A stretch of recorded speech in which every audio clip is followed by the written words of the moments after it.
to the cloud.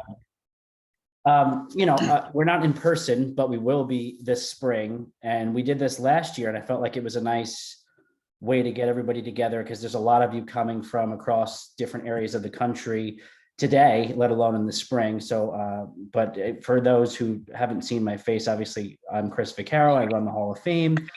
Excited that we have one of our biggest classes ever with you guys all doing a ton of great things across multiple sports and disciplines and coaching and athletics and media, sports culture, and I can go on. And we're going to obviously hear from you guys today, but I'm proud to be able to oversee things like this for the sake of pushing and advancing why sports culture and history matter in Suffolk County.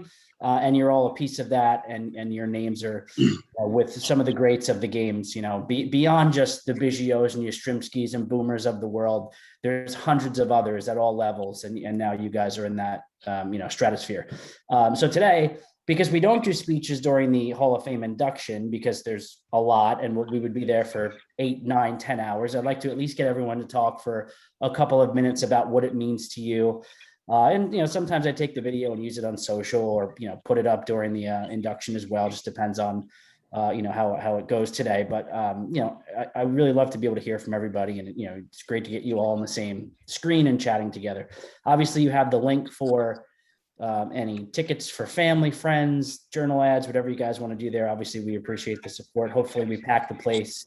Should be fun. Expecting a couple of guest speakers, a couple of folks from previous induction classes to come down. That'll be fun. And so May 18th, East Wind and Wading River. And looking forward to seeing you all in person, God willing. And then, we'll dive into it here, but I know Ralph. I'll be right back. I just have to jump. I'll be back in 1 minute. I'm so sorry. 1 minute. Okay, it's good timing. Ralph has a couple of other commitments that he has to jump to, so he's gonna go first. So when he comes back, we'll get into it. But for this, no pressure on what you say. Obviously, we want to hear about. That's less than a minute. Less than a minute. Oh, good. 10 seconds. I was stalling. I could have gone for hours.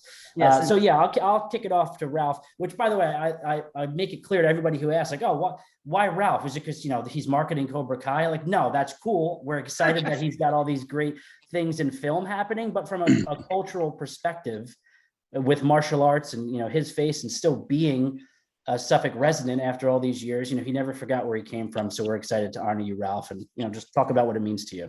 Thank you. Thanks. First of all, that's probably the quickest I've ever moved since I was in high school. The 1 minute that I shattered within like 20 seconds. So I was very proud of the fact that I didn't pull a hamstring blocking the dog from going in the wrong room. That's what that all was about. So in full disclosure, listen, thanks for having me. Thanks for this honor. Suffolk County, Long Island has been home for me. I was born here, and I played Little League here. 2 all-star teams. These are I'm going back in time. Second base. Before everyone went through puberty and got way better, stronger, faster. And I said, you know what, maybe I could find some other things to do. Sports is a big part of my life, always have been. I've never been the greatest athlete, but I've been certainly a sports fan, but involved with tennis and baseball, as I mentioned, a little bit of hockey, although my skating is kind of crappy.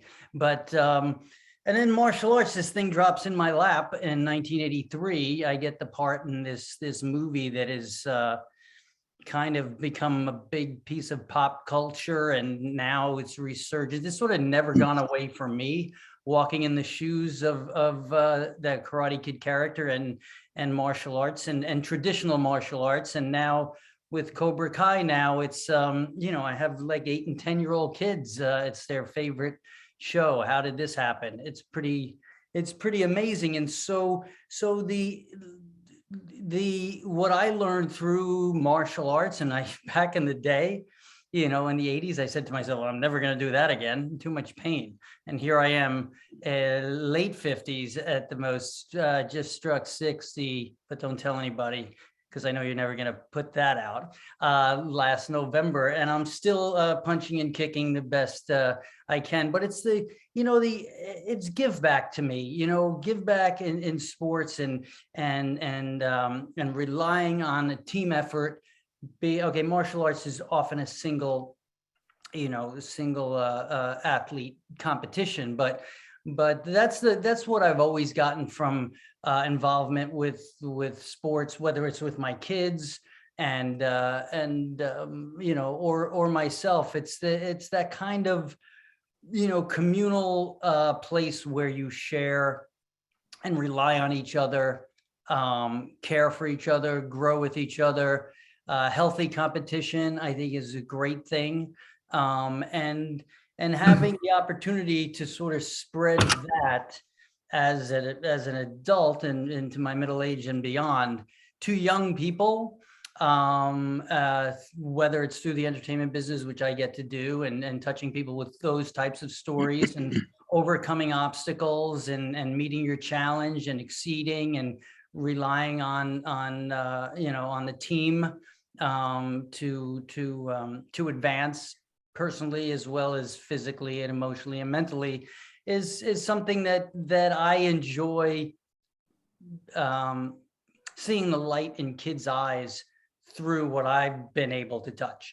And so the fact that that Long Island, Suffolk County, it's where I was born and raised in Dix Hills, and still, it's always been home base. I've always kept one foot in and sometimes one foot out, but there was always one foot in with home. And that's, that's what I'm about. And that's what I enjoy, giving back. I know I mentioned that like 6 times, but it is a lot about that.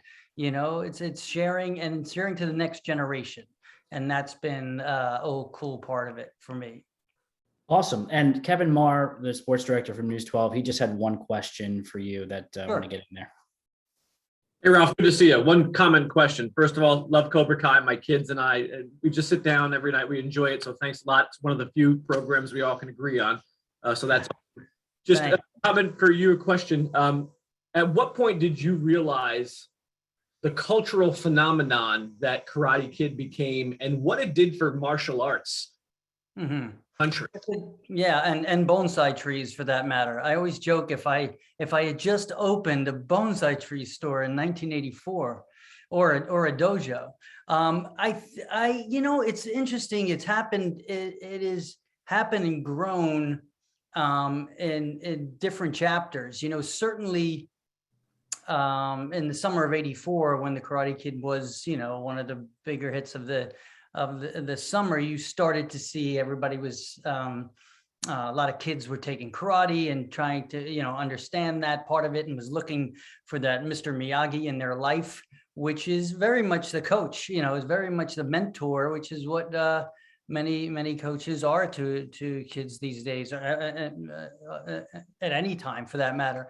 But I think the stages were, for me, the summer of '84, certainly, and then building for the next couple of years, what the pop culture phenomenon that sort of happened and exploded with the internet, where then there were theories on the Karate Kid and who was the bad guy and was the kick legal, and all of a sudden it became this conversation which was bigger than the movie, and you started to see all the fandom from around the world and the fan interactions and the passion about that story, because every kid had those moments where they felt the fish out of water, and they felt less than, and needed a great coach or a mentor to help them navigate adolescence. And that's an important part of life and life lessons. So I think the internet helped blow it up, and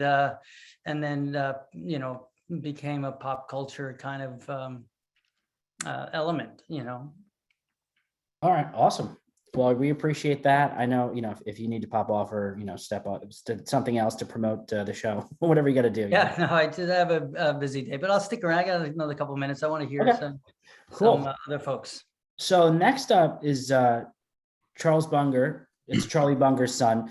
I was really, it was important for me to make this happen because, we we like to honor folks that have a historic perspective in our county and on the island, and surfing doesn't always get its due.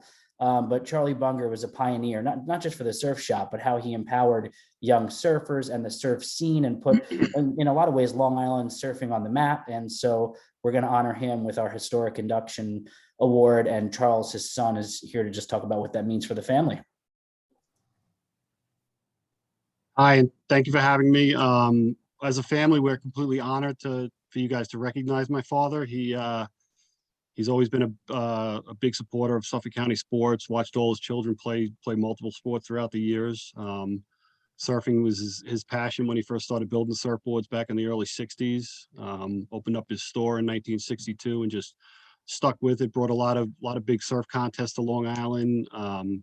Anybody on Long Island that surfed back then was most likely on a Bunger surfboard because he was really the only one around doing it at the time. He's always been a big sports guy. Was a three sport athlete in high school, watched all his kids play sports all up through college and stuff. And I know that he would be honored to be recognized as a member of the Suffolk County Hall of Fame. It would be a big honor for him. We appreciate everything that you guys are doing for this. Awesome. Yeah, we're excited to honor him as well. John Daly is not on the call, right? Just want to double check. Actually, I think he's involved with a bit of the Winter Olympics, I believe, still not as a competitor. But Linda Cohen had a radio obligation for ESPN. She lives on the West Coast, so she's not on this. And Sam Apuzzo had some coaching obligations at Boston College, so she couldn't make it. But Olivia Galati is arguably the best softball player in Hofstra history, St. John's the Baptist history. She is on, and go for it. What does this honor mean for you, Olivia?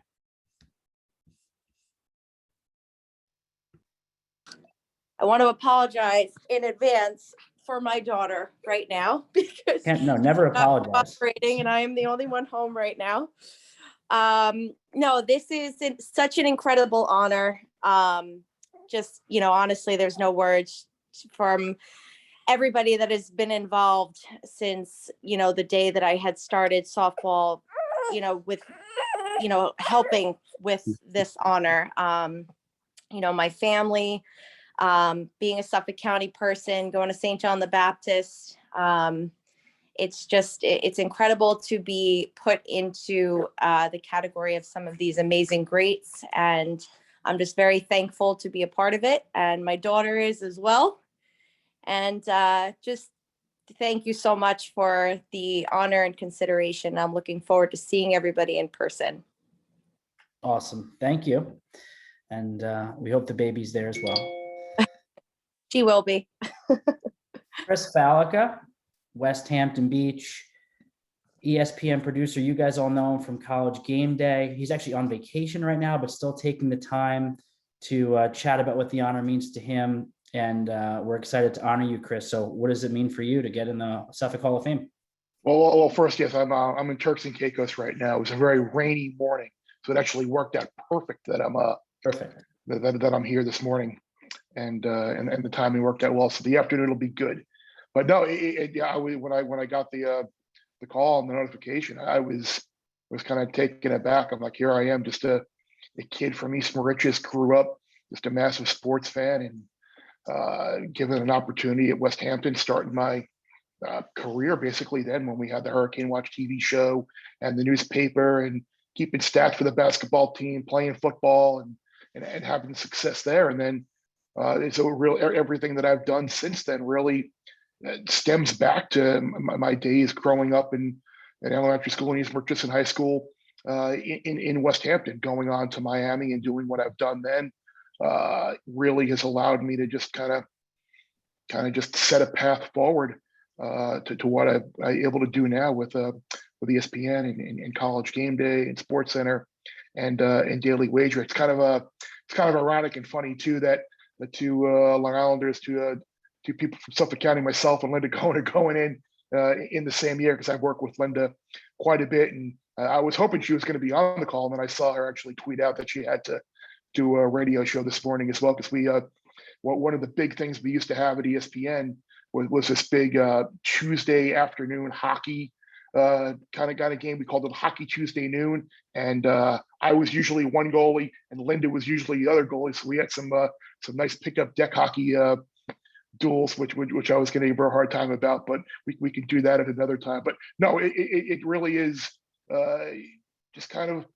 I mean, I think back to growing up, and I've said this to myself and other people quite a bit. Like if I go back to 15-year-old Chris Felica just getting into high school in West Hampton, like if I would have gone back and told him that 25 years from now you're going to be working the Final Four with Dick Vitale and then getting on a plane and then going to Augusta to work the Masters, like I would have had to pinch myself, like really. But it just kind of shows that if you do put your mind to it and you just give yourself a chance and the opportunities that present themselves in school and growing up at recreation, there really is a path to make the things happen. So like it really is a good honor to see some of the people that I'm going in with and hearing some of their stories as well. So I definitely appreciate the opportunity to talk and looking forward to seeing everybody in May. Awesome. Thank you. And so next up is Carrie Farley. She has an interesting path to athletic success. She was a stud in basketball at Sachem and Cornell. A number of her records lasted decades at Cornell, still some go on today. She's also on the international scene, a member of Team USA handball for many years. And professionally, she's an FBI agent. She has the coolest job other than Ralph Macchio and AJ Preller. And probably Steve Zimmer. I guess it's pretty good class. Everyone's got a cool job. But Carrie serves our country, yet is still, a stud in many sports. And we're excited to honor you, Carrie, and just talk about what this means for you.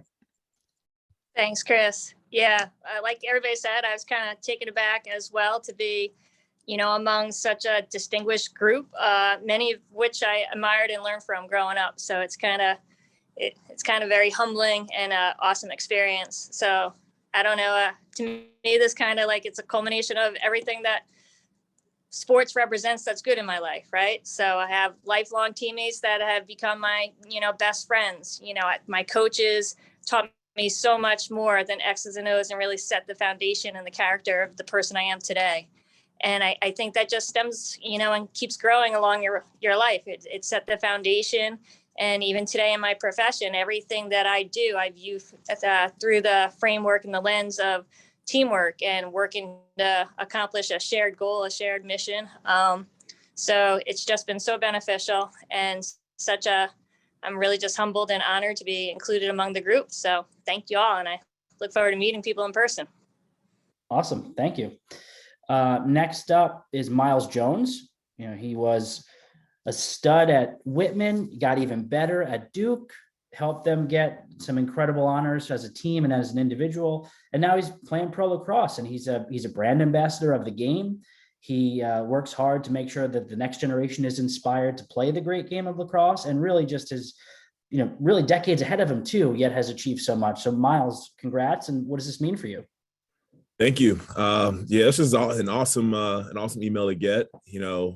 Shared with my mom, my dad right away, and my dad started crying in typical proud dad fashion. He called me, and he and I kind of reminisced on some of the things he used to say to me when I was a young kid. When you're young, sports is, you're just trying to have fun with your friends and have a good time. But he told me that, he thought that I could do pretty special things with any sport I played, and that I was going to go places that my friends weren't going to go. And we kind of reminisced on that moment. And, all the things that he used to say to me as a young child kind of came true. And, just in terms of, playing sports, I showed up as a kid who just loved football and basketball, played both sports at Whitman. And lacrosse was kind of my third sport that I was introduced to. I started playing when I was in sixth grade, and I just fell in love with the game. And I think that's a really important message that I always, tell kids.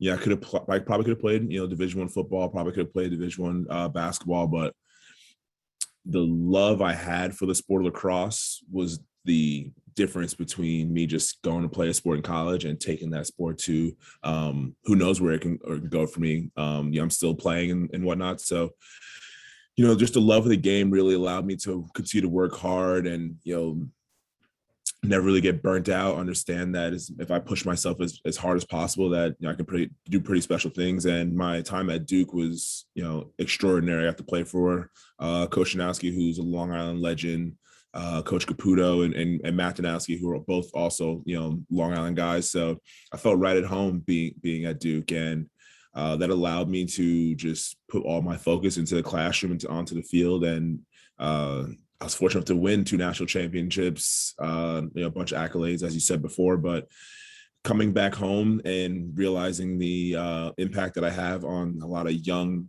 kids, them being able to see me do it, I think instilled a lot of, energy and fire under them, knowing that someone who came from the same area as them, who kind of looks like them, guy who probably has a similar story, can do pretty special things at the next level and beyond. So this is really special for me. I played with a lot of great players on Long Island. I think that kind of set me up for my competitive nature going forward. And then, when it comes to just lacrosse and thinking about just where I came from, it's really, really special. I know a lot of people who were rooting for me when they found that I was going off to Duke and I was kind of getting away from Long Island and getting away from Huntington to, start my career. I know a lot of those people rooted for me, from the time that I started playing sports. And this is not only for me, but it's for all those people and my family members who, mom and dad were working and we were busy and couldn't always get me to practice and pick me up. And it was grandma, grandpa, aunts, uncles, and everybody, deserves this award just as much as I do. Awesome. We appreciate that. And Kevin from News 12 also had a question for you. Jump in there, Kevin. Hey, Miles, you said this is the hotbed, right, of lacrosse. So how tough is it as a Long Island guy to get to the top of that level, that Long Island mountain, considering the competition that you've always faced and the guys you're always going to be judged upon? Yeah, so I mean, the sport, we talk about how much the sport of lacrosse has grown, and in a hotbed where the sport has already been super competitive, I think that you got more and more kids playing, and the landscape now when you look at lacrosse on Long Island, you have a million club teams. When I was younger, we didn't have as many club teams, and the competition was pretty stiff. Now that you have 3 or 4 club teams across each age group, the level of lacrosse is just much higher. And growing up on Long Island, you had bragging rights when you came through and you say, hey, listen, I'm one of the top 10 players on Long Island. The kids who were top 30 players on Long Island had a lot of bragging rights. So when you show up and you say, hey, listen, I'm a kid from Long Island, I'm here to play Division I lacrosse, people look at you differently. They know what it means for you to be one of the best lacrosse players on Long Island. We talk about it all the time, still even in the pros, where do the best players come from? And, all the Long Island guys say Long Island, all the Maryland guys say Maryland. But when you talk to a Long Island guy, it's a great sense of pride being, a guy who's playing pro lacrosse, a guy who played, Division I lacrosse at a high level and has come from the cream of the crop from this area. Awesome. Thank you. Next up, Coach Longo, Paul Longo from William Floyd, the winningest football coach in Suffolk County history, and he's still going. Coach, we're excited to honor you and, excited to hear, you're muted, by the way, but just wanted to hear what this means for you.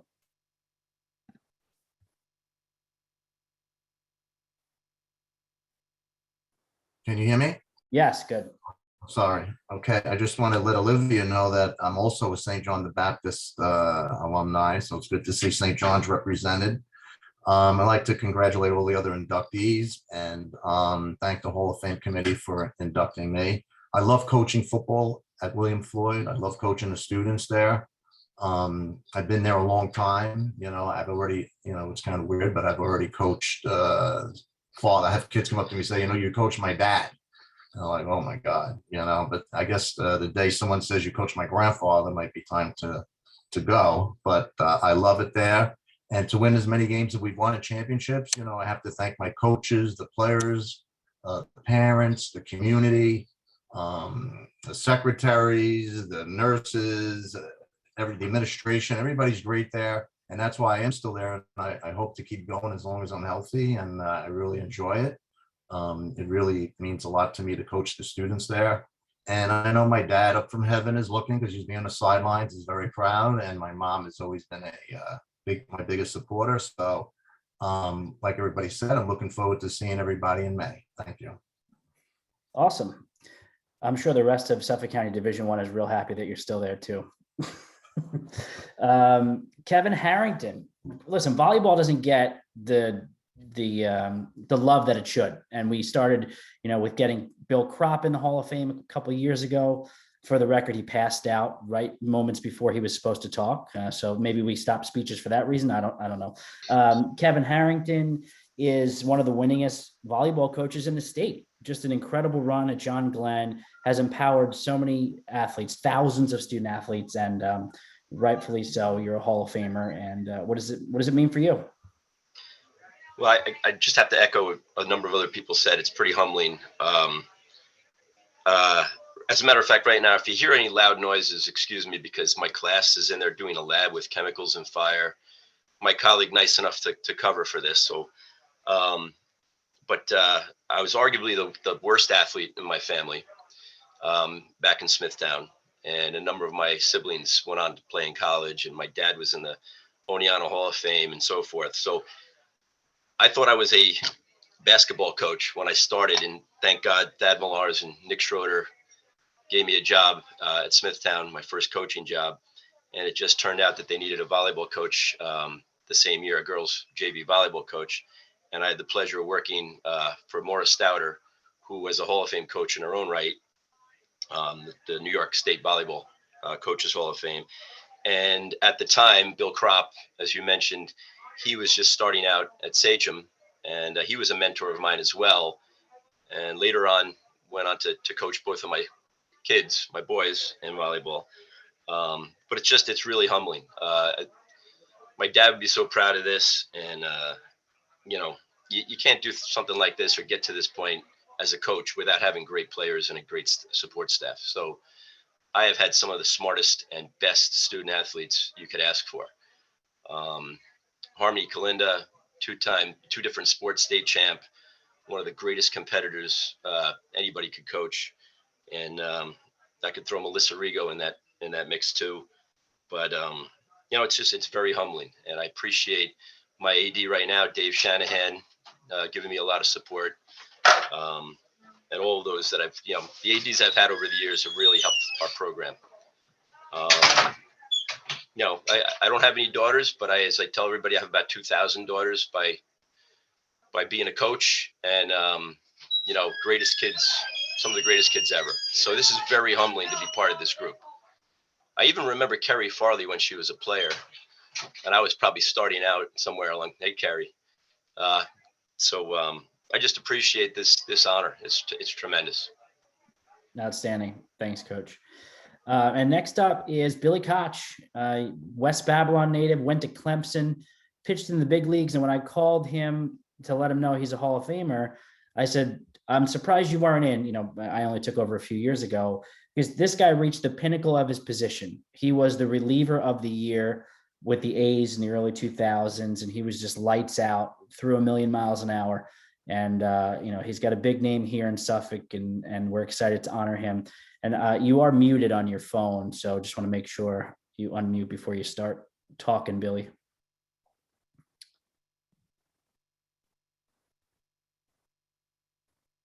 There we go. All right, you can hear me now. Sorry, Yeah. I'm not very tech savvy. All good. This is, like I told you before, when you gave me the call, it's a tremendous honor, and I feel very humbled to be going in to the Suffolk County Hall of Fame with so many great people, athletes, coaches, everyone. It's a great place to grow up, great place for sports. I think it is probably the lacrosse mecca of the world. Forget Maryland, but I played 3 sports growing up. Baseball, basketball, and soccer. Obviously, baseball was my go-to, but still a great place. I'm back there about almost half a year over in Islip, even though I grew up in West Babylon. Spent probably way too much time in Bunger Surf Shop when I was a kid, and that's about it. It's just a great honor. I feel tremendous about this, and I can't wait to meet all these people in person in May. Awesome. Thanks, Billy. Appreciate that. Thanks, Chris. Tina Moon, field hockey coach at Sachem, has built a modern day dynasty of a team that, does very well year in and year out, multiple championships in the state level. And as an athlete herself, All-American, UConn, All-American, middle country, so she has done it all in field hockey at all levels. And we're very excited to honor you, Tina. And what does the honor mean for you? First off, thank you so much for this nomination and also for this recognition. I was very shocked to get the phone call by two amazing people that I admire so much. And so I just want to say thank you. I was definitely honored and humbled. This is a great group of people, and to be amongst them, it's pretty amazing. I am definitely a native of Long Island. Growing up, I played a lot of sports when I was a young kid. And I think what got me the most is playing for Nancy Cole at Center Reach High School. I've learned so many amazing traditions and how to have pride, how to play for your teammates and for your coaches. There's so many life lessons that I brought along the way, just as a young girl being mentored by her. She was definitely a special woman and a pioneer of the game. And to know that I was able to select UConn, there was 10 other athletes before me that had gone to Center Reach. So I knew that was going to be another family atmosphere for me. And then coming back to Long Island and being part of Sachem has always been known for amazing sports. And they, brought me in and haven't looked back. They've been so kind and wonderful and have had such amazing experiences along the way. And, the biggest thing that I try to instill is the communication and our young players and getting to know your athletes. And for me, like the Sachem athletes have bought into it. And I've been so lucky to have so many amazing players and to establish great relationships after they grow and become young women. I think one of the other things that was also a special thing for me being in Long Island was coaching the Empire State Games. I was able to do that for 10 years, and that taught me to be a better coach. And I'm just so lucky to be a part of the group that I am at Sachem and to have done as well with all the athletes that I've had. Their special bonds and the special memories have been super meaningful to me. And I'm super excited to meet everybody when we get there and at the May 18th honoree night. So thank you so much for this opportunity. Great, thank you. Next up is Coach Joe Pellicane. Coached at a ton of schools in the tri-state, but for many, many years at Malloy. And he's got a great coaching pedigree. He's got a million stories. He empowers everybody he talks to. I mean, I felt fired up on my calls with him, and it was his honor. So, Coach, what does this mean for you? And you are also muted there, just to make sure that's unclicked. Oh, you're muted there. Just want to make sure. Is that okay now? Yeah, you're good. All right. With all due respect to this illustrious group, when Chris called me, he said, Pellicane, you hold a distinction amongst this prestigious group. You are clearly number one in this group. And after he told me why, I paused for a second and said, you know what? You're 100% correct. Pellicane, you've made more mistakes in your lifetime and coaching than all of this group put together. Your mistakes continue. I said, you're correct. Number one. But for me, this distinction is not about Pellicane. It's about, and I'm hoping that everyone here can reflect upon a teacher or a coach who had maybe the common denominators. They had discipline in their classroom, great knowledge of the subject, but they displayed they care about you. And for me, a knucklehead kid, Mr. McCann, Brendan McCann, first round draft pick of the Knicks, who came to North Babylon High School. We had moved out from Brooklyn years ago. That was that person where it all started. And why I still coach today is because of the relationships, the altruistic spirit of these young ladies that I am honored to be privileged their coach and teacher. But it started with Brendan McCann as my first coach before playing for Coach Berg Coach Frank Layden in college, and all of them are in the Hall of Fame, as Chris knows. And if I may, Chris, when the photographs are sent, if I may send a poem that the summer when everything was canceled on our way to the NCAA tournament, that summer I wrote a poem to the kids about how I felt about them. So I'd like to submit that as well. Yeah. Because it's not about just winning records. It's not about we've been playing for a national championship. It's about the lasting memories. And as I just said, how lucky I am to still be a teacher coach to some amazing young people and watch them go through and do some wonderful things in their life and make a difference. So I congratulate everyone here. And I thank all of you, and thank you, Chris. Awesome. Thank you, Coach.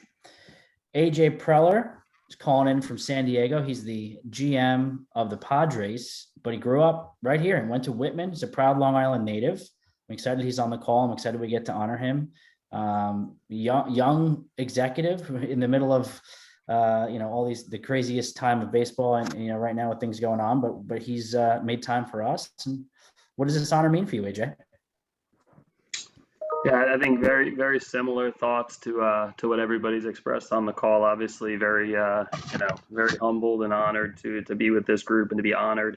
Definitely very proud of where I'm from Long Island. I only have a couple of these I think things on my wall here at my house in San Diego, and you can see there's a map of Long Island. So even though I'm out here on the West Coast, being from Huntington Station, grew up playing 3 sports at Whitman. I had a chance to play a little bit of basketball in college. So, but I knew pretty quickly, like out of the gate, I wasn't going to end up in the NBA or wasn't going to end up in the major leagues. And I think like a very similar thought to what everybody here has talked about. I think the area that we grew up in is so sports crazy. It's a great culture. Played in some tremendous, youth leagues. Played for some great coaches. Rich Goldberg was a junior high school coach. A lot of the same things that he preached, keeping things simple and kind of dominating the simple things. We try to bring to the major league club and throughout our player development system. But again, I think just growing up in that atmosphere where, on December 15th, with the Knicks going and the Giants going, but the hot stove in baseball, you got a back cover of a Newsday or a New York Post or a Daily News is all about, what's going on that day in terms of what the Yankees or Mets might be doing in the offseason. That obviously was instilled in me at a young age. And that love of the sport. I think, Miles brought it up earlier that at the end of the day, when I got started kind of leaving college, I saw a lot of people that work from 9 to 5 and it's a grind and, they work really hard at it. And I made a decision pretty quickly. I just want to love what I do and not make it a job because you work so many hours doing it. And that love of what you do, I think everybody here, you can feel it, the love, the passion, the energy. It's why people are successful. And ultimately, I think growing up on Long Island, I think that instilled a lot of that out in Suffolk County. So, last thing from my end, I think, my parents very proud when they heard the honor, and they're still out in Huntington Station. I get a chance to go over there a few times a year. So they were very excited, but I don't think anybody was more excited than my nephews and my sister when they heard Ralph Macchio that I was going in with that class. I mean, the honor became pretty real because they're huge Karate Kid, my cousin Vinny, and Cobra Kai fans. So I think they were like, yeah, enough about your uncle, enough about this honor when they saw this whole group and then getting in with Ralph Macchio. That was what they were more impressed with. But very thankful, very humble, and really looking forward to meeting everybody in a couple months. Awesome. Thanks, AJ. And Vinny from Access Baseball had a question if you want to jump in there, Vinny. Yep. Can you hear me? Yep. All good. Hey, great. Hey, AJ, I was curious if you could just talk about some of the challenges of being a front office executive that exists this day and age as opposed to when you were first breaking into the industry. Yeah, I mean, I think really just the last few years, I think everybody's probably felt it the last few years just with the COVID situation. And, and then obviously right now, getting on this call, it got me off a call to talk about the baseball lockout. So I think it's kind of a unique time in the game right now. But, I mean, I think honestly, I've been in it for 20 years now. I think it's, there's nothing else I'd like to do than talk baseball, be around baseball. I think the one thing that's probably changed is the amount of information that's available. I think everybody sees it like in every walk of life, but there's so much information, so much data, tech, metrics, analytics. But honestly, I really think, and my guess is when I get to share some stories here and here from the people in this group, there's no real secret sauce. It's the same things that result in winning and working. And my guess 50 years ago are a lot of the same things that are pretty much the same things that work that work today. You got to be around great people. You have to have people that want to work towards a collective goal. And I don't think that's really changed in any way at all here. From what I've seen in the last 20 years in baseball. Thank you. Thanks. Next up is Allison and John Pfeffer out of Bayshore. And Allison's talking on behalf of both of them. Obviously, John's not with us anymore, but we're excited to honor both of them. And they have had an impact on multiple sports, thousands of students in Bayshore over decades. And what does it mean for you? Well, I feel very honored that my late husband, John, and I are being inducted into the Suffolk Sports Hall of Fame. Congratulations to the entire class of 2022. I'd like to thank the board and the select committee and Chris Ficcaro, who I've known for many years as he used to cover the Girls Across beat and wrote some very nice articles about us and our teams. I'm thankful for Bayshore Athletic Chair Ted Negengas for nominating us, and for all those who wrote recommendations for the packet. We really appreciate that. John and I are Christians and love the Lord Jesus Christ, so I'm going to give him the glory. Proverbs 3, 5, and 6 says, trust in the Lord with all your heart and lean not on your own understanding. In all thy ways acknowledge him and he will direct your paths. John and I believe that our calling and purpose was fulfilled by God to teach and to coach. It was a gift that he gave us. Of course, we're thankful to our parents, Bill and Alice Pfeffer, and Dan and Audrey Salvatore, who were instrumental in our success. We were raised similarly. John was 12 years older than me, but we were both baby boomers. And our parents valued Christian morals and values. We attended church. Our parents valued education and insisted on a very strong work ethic.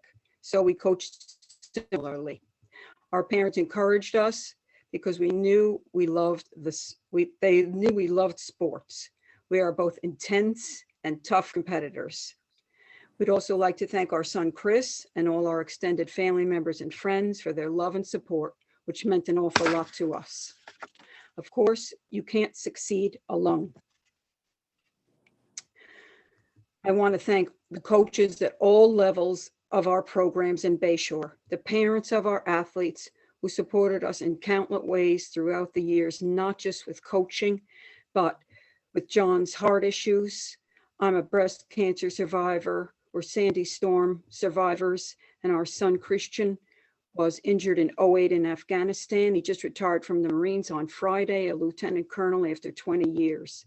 So, like others said, it's the relationships, it's the journey, it's the caring and love and concern for each other that's really what makes these jobs so special.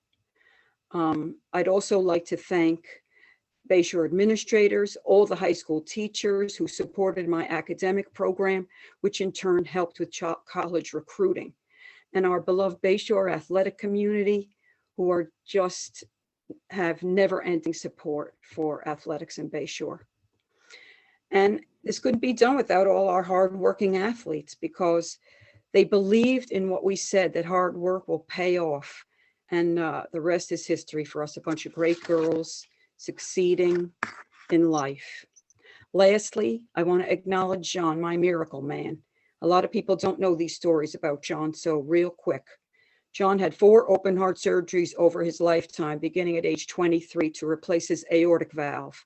He had kidney disease during the last 10 years of his life, which got progressively worse, but he never let his health issues affect his life. He was still sport fishing with his friends in Costa Rica in winter 2020, 4 months before he passed. John's experience with gymnastics was climbing a rope, timed in high school. That was his event in gymnastics in high school. Neither of us played lacrosse. John coached two completely different sports, boys gymnastics on apparatus indoors and girls lacrosse outside on a field. Here's some incredible, I think, similarities. There were 22 All-American gymnasts, 23 individual girls lacrosse All-Americans. Some were recognized more than once. The boys gymnastic winning percentage was .772, and our girls lacrosse winning percentage was .753. He brought both teams to the state tournament many times. He was an absolutely incredible coach. John's passion was helping others to reach their potential. And he enabled me to become a better coach because I coached with him. I'm so grateful. John and I are both so grateful for all our athletes and for all the precious memories. I'm really looking forward to seeing everybody on May 18th. May God bless you all. Thank you. Thank you. Appreciate that. Matt Sank, Stony Brook baseball coach, 871 wins. And what's cool, not only does he coach baseball still in Suffolk, but he grew up in Suffolk, went to John Glenn, and has impacted the county as far as, getting Stony Brook to the College World Series, and the amount of publicity and press for that state school is, amazing. And he's one of the winningest active coaches in college baseball today. So we're excited to honor you, Matt. And what does the honor mean for you?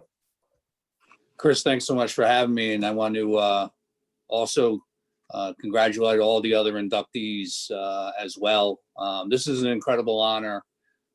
It's hard to believe that 32 years ago, Stony Brook University gave me this opportunity when we were Division III at the time. And I always say, I'm kind of the poster boy for right place at the right time.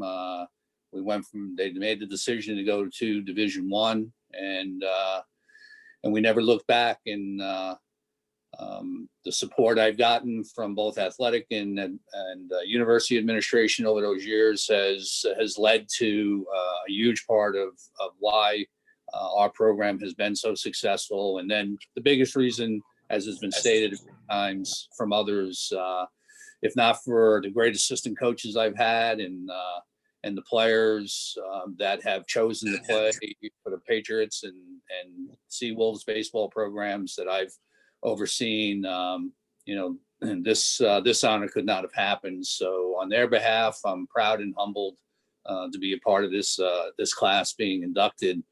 As far as Suffolk County, you're right.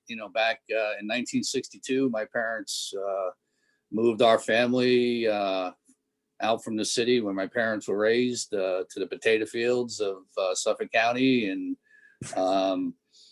we had an unbelievable time growing up. The education that I received in the Elwood schools culminated in John Glenn High School was in those formative years have meant so much, and I'll always be indebted to John Glenn and Elwood.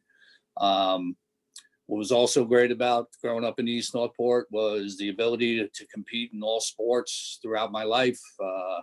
So it's like yesterday, I think about playing Tri-Village Little League Baseball and Green Lawn and the Huntington Boys Club midget football program. And, my brother and I, my dad, grew up in the shadows of the old Madison Square Garden. He was a roller hockey player. So my brother and I took up hockey, and we got the opportunity to play right up to junior hockey in the old Metropolitan Junior Hockey League.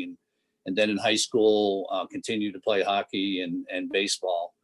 But probably most importantly, what Suffolk County has done for me was I was able to find my dream job. Back in college, I can remember watching my college coach, Bob Sparky Wallace at Cortland, and saying, man, that's like the greatest job in the world. And it'd be awesome to do that someday. And here I am, being able to say 32 years at Stony Brook, that it's my ultimate dream job because of everything that involved with it, the young men, the winning, the opportunity. It's just been second to none. And I think I would conclude, I didn't move. My hometown is Huntington. I live in Huntington Village. I didn't move too far from East Northport, where I was raised. And I would like to believe that if not for living and working and being raised in Suffolk County, none of this would have happened in my life. And I'm truly humbled and I feel blessed. Awesome. Thanks, Coach. Thank you, Chris. Kia Wright scored 2,000 points at Copeg in basketball, just an absolute, offensive machine. And she followed that up with a Hall of Fame career at St. John's University, where she was even better. And we're excited that she's going to be inducted this year into our Hall of Fame as well. And Kia, what does the honor mean for you? And you are muted also, just want to, before you start talking. Yes. Thank you. Sorry for my picture quality. The lighting is terrible in here. All good. But I did write up a little something. First, I want to thank the Suffolk Hall of Fame Committee for this amazing honor. I would also like to congratulate everyone else in the class. So many great names, people, and wonderful achievements came out of Suffolk. And to be amongst all of you is a great, true honor. All I would ever wanted to do since 7 years old was living my purpose. And pretty much playing the game of basketball has allowed me to do that. So to be recognized and treated as such is truly a blessing. I'm still in Copeg. I'm still in Suffolk. I'm the varsity head coach there. So this has always been home. And I can only hopefully truly try to inspire the youth, the lives that I've touched and that I coach. I built a great career here, and hopefully these kids that I coach and come across can hopefully get inspired and do the same things. I also want to publicly thank Joe Pellicane, who was in this class with me. He coached me at St. John's after I transferred from UConn, and he treated me as a person, not just someone who can score 30 points for him. And I was going through a rough time, and I get emotional sometimes, but Coach Pellicane, thank you for being you and letting kids know that you care about them more than what they can do on a basketball court. And I appreciate you for that. Thank you for this honor again. And I look forward to meeting and seeing all of you in person. Awesome. Thank you. And thanks to Coach Pellicane for doing the best he can with his players. We're excited to honor you, Kia.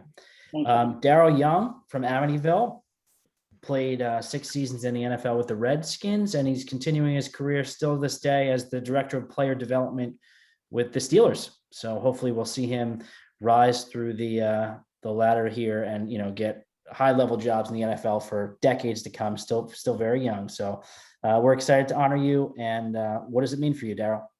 Well, it is Darrell. Sorry about that. It is Darrell. Oh, you know what? I knew I was 50-50. I always mess it up. Yeah, I'm used to it. Don't worry about it. So like you said, again, thank you for the opportunity to be a part of this esteemed group. Congratulations to all the panelists, all the inductees into it. We're getting ready to go to draft meeting, so I'm going to be quick. But, born and raised in Amityville, New York, it was honestly an honor to come out of there and play football.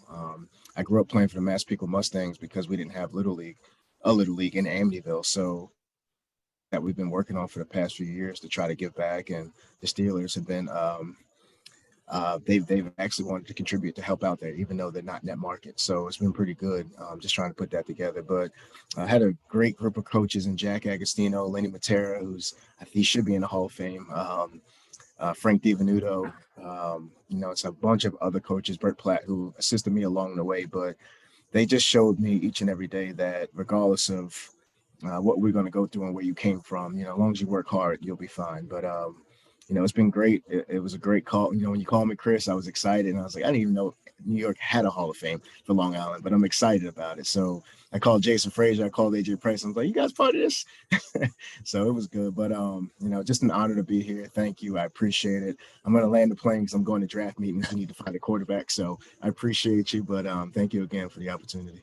Awesome. Thank you. We appreciate you as well.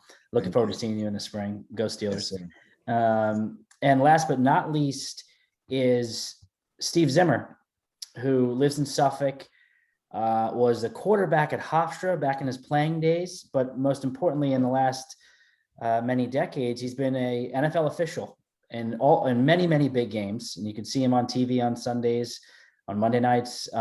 He's right there in the thick of it, and his, refed and officiated Super Bowls on down. And we're excited to honor Steve. We don't get to honor officials too often, but when we do, it's usually people that have provided service for decades, but nobody like Steve. Steve is in a class of his own in terms of, being an NFL official from Suffolk who has done the biggest games, and we're excited to honor you. And what does it mean for you, Steve? Well, it means a tremendous amount, Chris, and thank you for the honor and the committees that selected me. Anytime you're selected as an individual for something, it's always a very humbling experience because you realize, and as a player myself coming up, and I played a bunch of sports as you indicated, you don't do anything by yourself. And just like in officiating, you don't do anything by yourself there either. You have mentors and you're brought along. I started out doing the prior inductee played for the Mustangs. I also played for the Mustangs. I was an original Mustang. As a matter of fact, I was in a program in Massapequa called the 4M Club. And my first year on the football field was 1958. And I just finished my 64th consecutive season in a row on the field as a player and official. So football has been a very big part of my life. But as many of the others have said, it's the relationships that I've made along the way that have been the most memorable and most important part of that journey.